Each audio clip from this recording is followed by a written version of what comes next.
What's up, guys? So today we're gonna do something a little bit different. Not gonna be doing a pack opening. We're gonna be breaking down this deck that I made. Real quick before we jump into this, at 70 and 100 subscribers, we're gonna be giving this card away at 70, and then this card away at 100. And at 65 subscribers, we're opening up that Blazing Vortex box here in the background.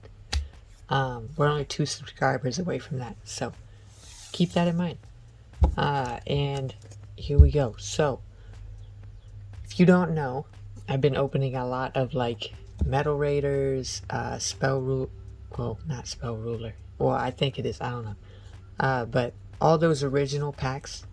And what I'm trying to do is collect all the original cards and make decks out of them. So this is a deck that I've made so far. It's meant to be like a Fiend and Zombie deck, but I think I have mostly Fiends in here. And keep in mind, I don't have all the cards that I want to put in it yet. So what I have right now is just what I have. It's not going to stay this way. It's just kind of all that I had at my disposal at the moment. So we'll start off with the monsters.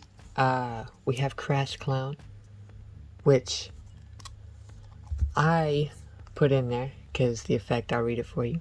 When this card is changed from defense position to attack position, return one monster on your opponent's side of the field to the owner's hand. Which is pretty strong in, like, if you're playing the classic format. Well, not format, but just classic cards.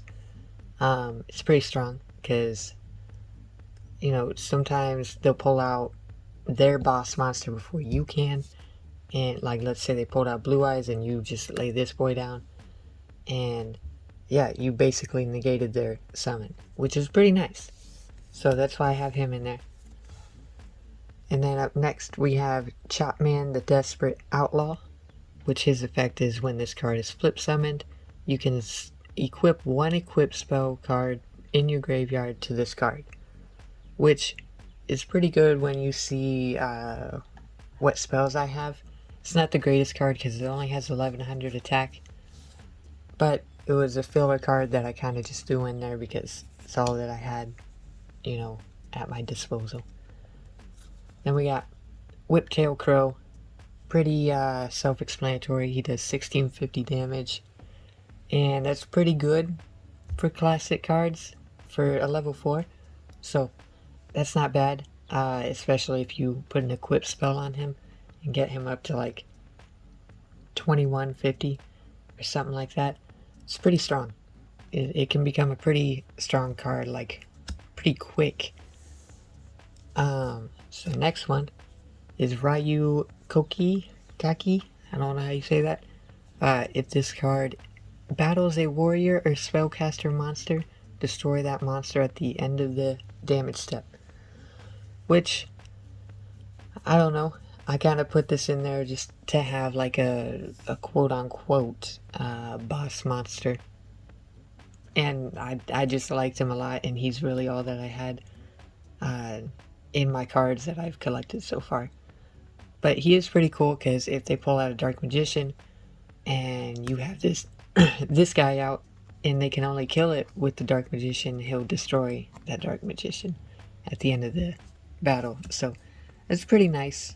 It's pretty situational, but Illusionist, Faceless Mage? Oh, I always butcher that. Again, this is a pretty self-explanatory card. You throw it in defense and you got 2200 blocking, which is pretty decent. Not necessarily what I want, but I just have him in there as filler. Invitation to a Dark Sleep. So his effect is when this monster is summoned, excluding special summoned, select one of your opponent's monsters. As long as this card remains face up on the field, the selected monster cannot attack. So, this I thought was pretty cool. He's kind of an expensive card to play. But I don't know, I threw him in there because I felt like that would be a good way to lock out one of their boss monsters. But he's only 1500 attack and 1800 defense, so not necessarily the best. But up next we got Pandemonium Watchbear. As long as this card remains face up on your side of the field, Pandemonium on your side of the field is not destroyed by your opponent's card effects. Not sure why I put him in here. I think I just needed another filler, and he has 1800 defense, which isn't terrible. But yeah, I probably won't keep him in there, if I'm being honest. Then we got Despair from the Dark World, which when this card is sent from your hand or deck to your graveyard by your opponent's card effect, special summon this card to the field. And he's a pretty strong boss monster. For back then, he has 2800 attack and 3000 defense, which that's why he's in my deck, honestly, because if I can get him out, maybe attach a spell to him, he can become pretty strong. He can fight with a Blue Eyes or Dark Magician or Summon Skull. So that's why he's in there. I actually really like him. Up next we have Flash Assailant. The effect is decrease the attack and defense of this card by 400 points for every card in your hand. So he's kind of one of my last ditch efforts. So I keep him in my hand and just keep playing my cards, and you know, he's just the last one that I want to play because he's got 2000 attack, 2000 defense. I put 2 of them in there just in case. For now, he's just a decent saving grace. He has helped me once when I was dueling one of my friends, so I mean, he helped me once. King of Yao-Mimikai. He's just 2000 attack. Not great for having to tribute summon, but I threw 2 of them in there because I didn't have much to choose from with fiends. So yeah, we got him. Then up next, so we got 3 Stealth Birds. So the effect is, once per turn, you can flip this card into face down defense position. When this card is flip summoned, inflict 1000 damage on your opponent. So I have 3 of him in there because he's got 1700 defense and you get a free 1000 attack. You know, that's damage for free right there. And you'll understand a little bit why I have 3 of him and I want him to go into the graveyard. It's just him going into the graveyard means that they're taking damage at the same time, which is pretty good. So up next we got 3 Armored Zombies. Again, another simple thing. I'm okay with him going to the graveyard. 1500 attack, not the best, but just kind of filler cards right there. So then we got DD Trainer, which is not bad for a 1-star card. No attack, really, just 100, but 2000 defense. Really nice. Really, really nice. I would have had 3 of them in here if I had 3 of them, but I'm just working with 2. So a very good card for that. Early game, just throw him out. Then we got the Witty Phantom, 1400 attack. Not great, but he's in there. He's just another small attacker. Now this guy is the reason I'm okay with some of my cards going into the graveyard. So the attack of this card becomes the number of monster cards in your graveyard times 300 points. So he is really my end boss card. He's the reason why I'm okay with a lot of these cards going into the graveyard.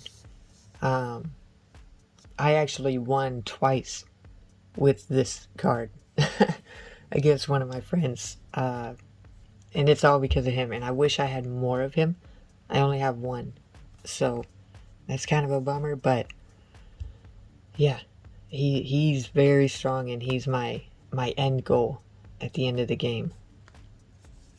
So, up next we got the spells. So, Upstart Goblin, of course. I know it's not anything special. For those who know, you just get to draw one card from your deck. Increase your opponent's life points by 1,000. Pretty simple, self-explanatory. Not very complicated. Up next, we got Riryoku. So, this is have the attack of one face-up monster and add the same amount to the attack of another face-up monster until the end of this turn. This has saved my butt twice before. And it's just a really strong game, strong card. Yeah, I don't really need to explain it. It's helpful when I have a lot of weak monsters, so that's why it's in there. Up next, we got Banner of Courage. During your battle phase only, increase the attack of all monsters on your side of the field by 200 points. Pretty simple. I really have that in there because a lot of my monsters are lower damage, not very strong, but with that, it kind of boosts some of them up to where they can fight. Then we got Premature Burial. Pay 800 life points, select one monster from your graveyard, special summon it to the field in face-up attack position, and equip it with this card. When this card is destroyed, destroy the equipped monster. Pretty simple card. Just lets me drag out one of my monsters. Let's say Despair from the Dark gets sent to the graveyard. I can pull him back out, and I have my boss monster back. Pretty simple. Then we got 2 Violet Crystals. A zombie type monster equipped with this card has increased attack and defense by 300 points. So, pretty self-explanatory. More just boost up cards. Then we have my 2 field spells, Mystic, Plasma Zone, and Yami.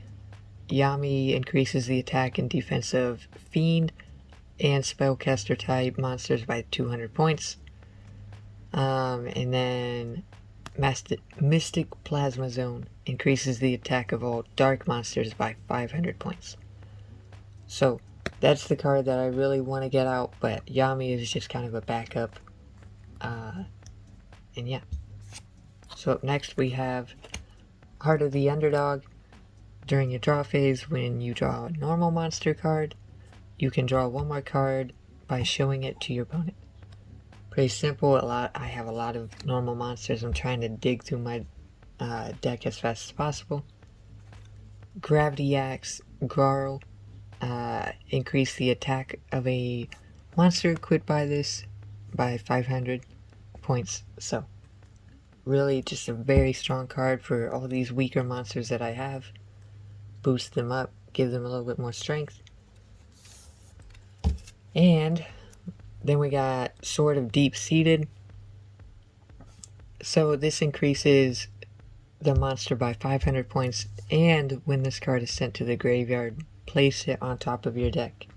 So this is really strong. It can also be to your downfall, because you basically miss a draw. You know you're going to draw yeah, you get it. But I still like it. It's a strong card. Sakuretsu Armor as my first trap. Activate only when the opponent monster declares an attack. Destroy the attacking monster. I got 2 of them. It's pretty strong trap. Then we got Shadow of Eyes. Activate only when your opponent sets a monster card in defense position. Change it to face-up attack position. If it has a flip effect, it's not activated. So just kind of forces them to show me what they're placing. Then we got, of course, a Mirror Force. We all know what that does. You attack, all your cards get destroyed. Well, all your monster cards in attack position. Pretty strong. I only have 1 of them. Then we got Begone Knave. If a monster inflicts battle damage to a player, return the monster to its owner's hand. This was just kind of filler card. It's not terrible, but I don't know. Then we got Magic Drain. Negate the activation of an opponent's spell card and destroy it. Your opponent can discard one spell card and negate this card's effect. Another kind of filler card, but it's kind of like to take out some of their spells that they might try and play. So, that is the deck so far. It's not permanent, but with what I have so far, it's not bad. It plays pretty well. Not against newer decks, obviously, but against other decks from the time. Plays decently, not great. But when I get more cards, hopefully I'll be able to make it a little bit better. And yeah, I just want to do something different. Show you guys kind of my mindset. I don't like to work with a lot of the newer cards. I prefer the older ones. I have a lot more fun with them. But yeah, if you watched it all the way through, thank you so much. Sorry it was a little bit longer. I'm not great at talking. Kind of slow at talking. But yeah, thank you all. And I'll catch you in the next one. Peace out.